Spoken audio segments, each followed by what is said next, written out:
अध्यात्म विश्व विज्ञान यूट्यूब चैनल पर अपने प्रिय मित्रों का हार्दिक स्वागत समादर करते हैं।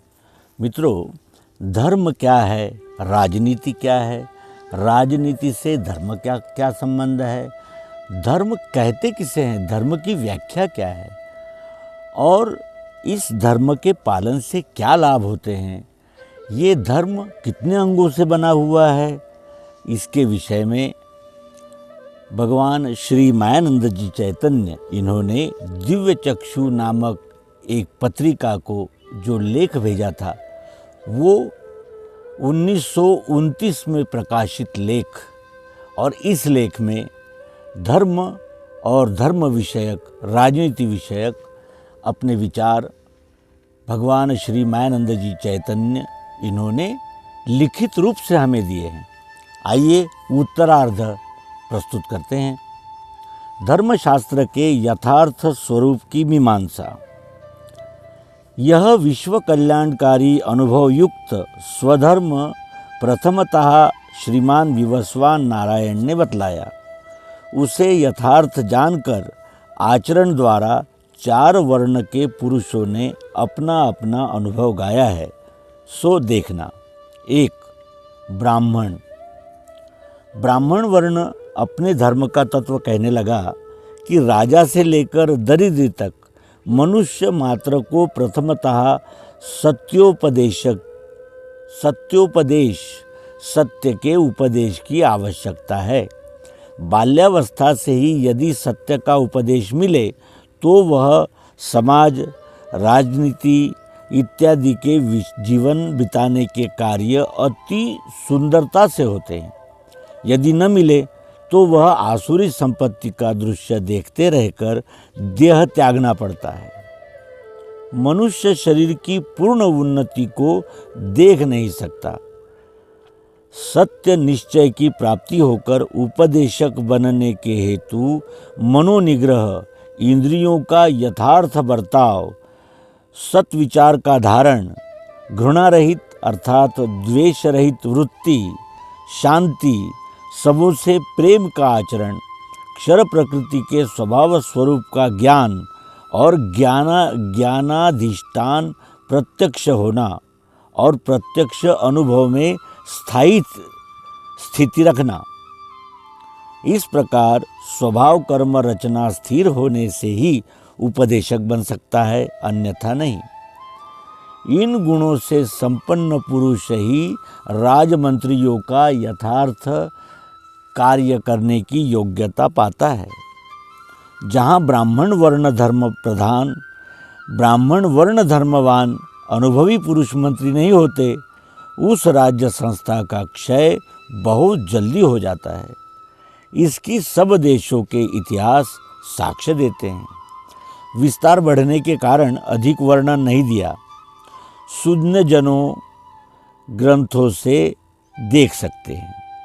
इसी का नाम नीति है। तीनों वर्ण का कल्याण इसी में भरा हुआ है। 2. पश्चात राजनीतिज्ञ पुरुष राज ऋषि क्षत्रिय वर्ण ने कहा कि मेरे स्वभाव धर्म का कर्तव्य शौर्य, तेजस्विता, धैर्य, दक्षता, युद्ध से न भागना, दानी वृत्ति और सब प्रजा को ईश्वर रूप जानना, यह 7 कर्तव्य मुख्य है। इसके अंतर्गत अनेक शाखा है। ब्राह्मण, वैश्य और शूद्र, इन 3 वर्ण के लोगों का स्वभावज कर्म रक्षण करने के लिए यह कर्म स्वभाव धर्मानुसार धारण किए हैं। राजनीति में धर्म, कर्म और उसकी सब शाखाएं ली जाती है। 3 वर्ण का रक्षण का हेतु इसमें भरा है। 3. फिर वैश्य धर्मी पुरुष कहने लगा कि मेरे स्वभाव प्रकृति धर्म के कर्म खेती, जीव रक्षा, व्यापार है। तीनों वर्ण के धर्म कर्म का साधन इनमें भरा है। जीव रक्षा और व्यापार ये मेरे स्वभाव प्रकृति धर्म के कर्म है, और तीनों वर्ण के धर्म कर्म का साधन इनमें भरा है, क्योंकि वैश्य ही पालन पोषण का कार्य करते हैं। पश्चात शूद्र वर्ण ने कहा कि कर्म में जिस कार्य की आवश्यकता हो उस कार्य में सहायता करना ये हमारे धर्म का एक ही कर्तव्य है। शूद्र वर्ण ने कहा कि कर्म में जिस कार्य की आवश्यकता हो उस कार्य में सहायता करना ये हमारे धर्म का एक ही कर्तव्य है। उपरोक्त वर्णन किए हुए धर्म कर्म से राजनीति भिन्न नहीं रह सकती। यह साधारण बुद्धि का पुरुष भी जान सकता है। क्या ब्राह्मण के यह धर्म कर्म राज्य नीति के पोषक नहीं है? क्या यह व्यापारी वर्ग को चेतावनी देने वाले नहीं है अथवा शूद्र को सत्य का बोध कराने वाले नहीं है? राज्य नीति यह नहीं कह सकती कि ब्राह्मण के स्वभावज कर्म में बाधा डालने वाले व्यक्ति को शिक्षा नहीं करना अथवा वैश्य के खेती व्यापार और जीव रक्षा में बाधा करने वाले को शिक्षा नहीं करना, या द्वेष से शूद्र से द्वेष रखकर उनके यथार्थ आजीविका में बाधा डालने वाले को दंड नहीं देना।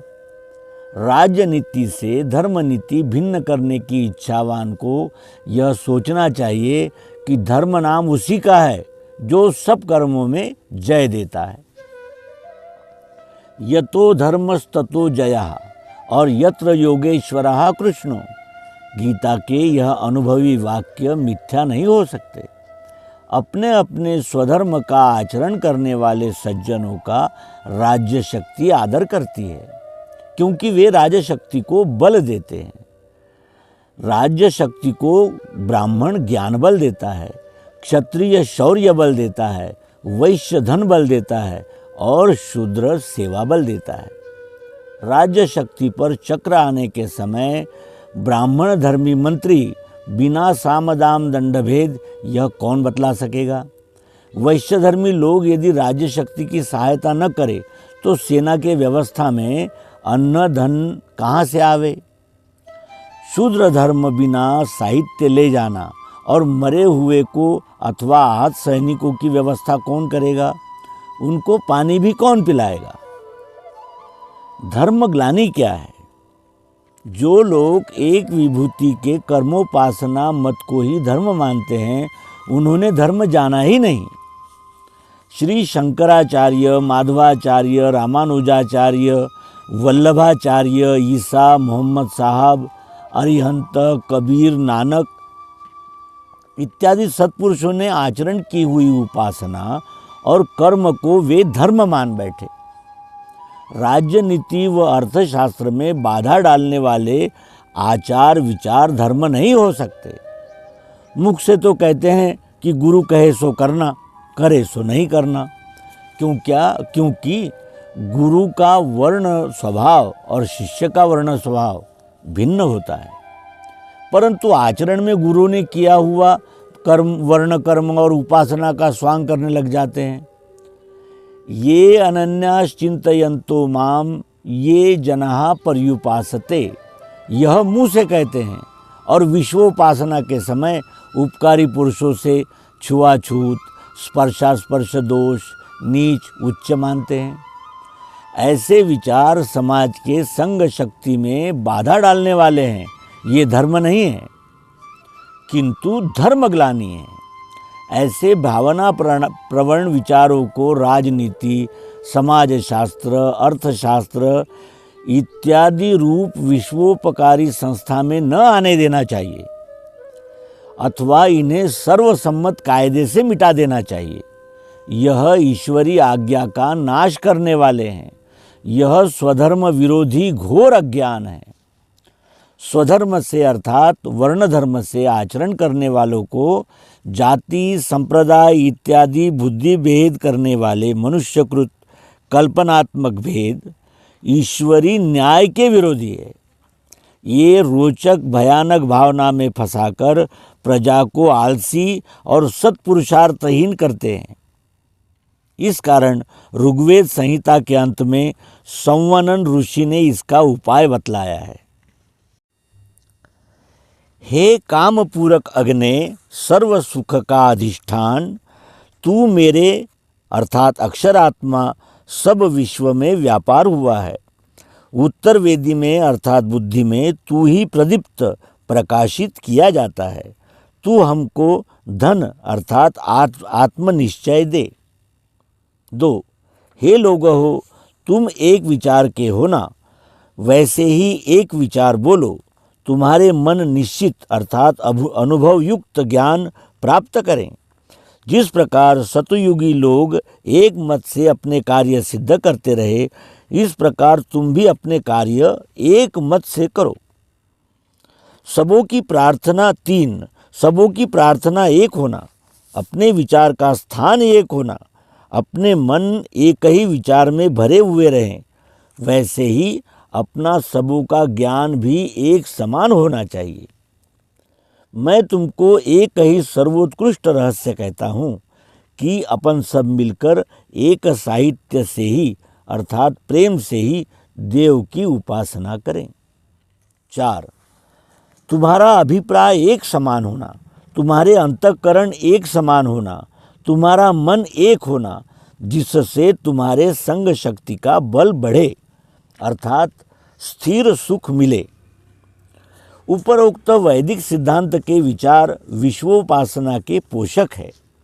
यह विचार राजनीति, समाजशास्त्र और अर्थशास्त्रादिकों में बाधा नहीं डालते, किंतु स्वधर्म प्राप्तिवान चारों वर्णों को सहायता देने वाले और परोपकाराः पुण्याय पापाय परपीडनम इस व्यास जी के अटल सिद्धांत के ये रक्षक है।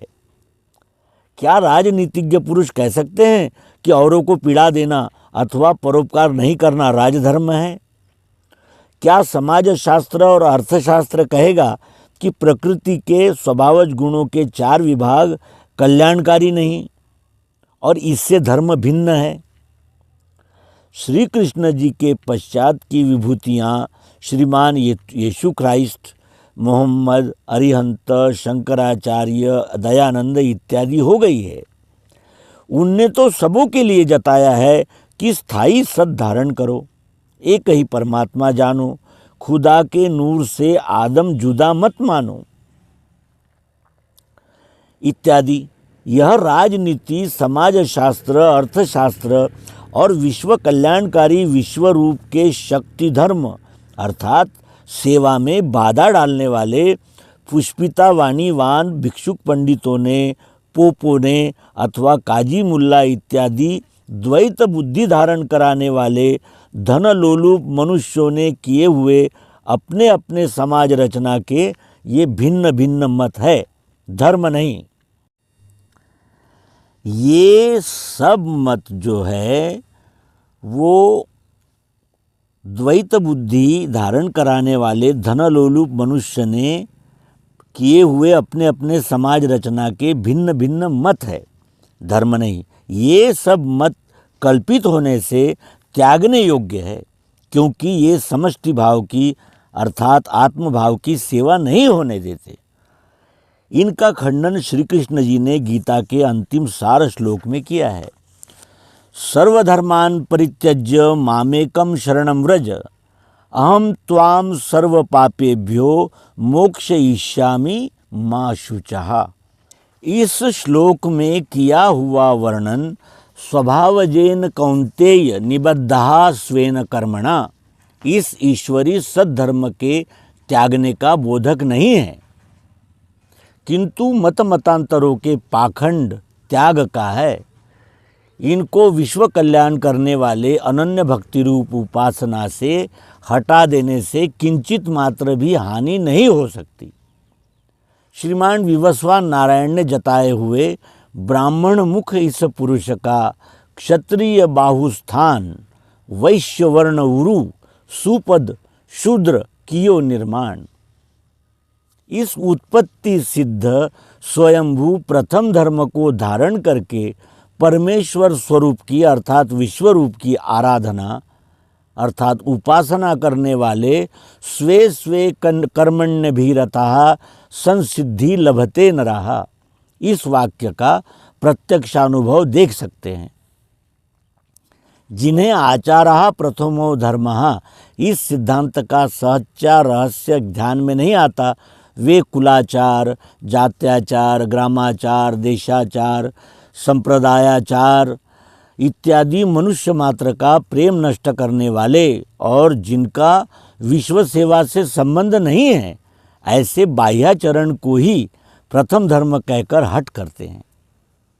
उनके वे हठवादी विचार राजनीति, समाज संगठन, अर्थशास्त्र इत्यादि विश्वोपकारी संस्था से हटाना चाहिए, कारण कि उनसे जगत कल्याण में काम आने वाला अच्छा समय व्यर्थ व्यतीत होता है। जिस समय से ब्राह्मण, क्षत्रिय आदि 4 वर्ण का निज धर्माचरण प्रथम धर्म अर्थात स्वयं स्वभाव सिद्ध स्वयंभू धर्म को भूलकर लोग अनंत आचार मानने लग जाते हैं, उसी समय से उस घर का, उस ग्राम का, उस देश का और सब पृथ्वी के मनुष्यों का सत सुख मिटने लगता है।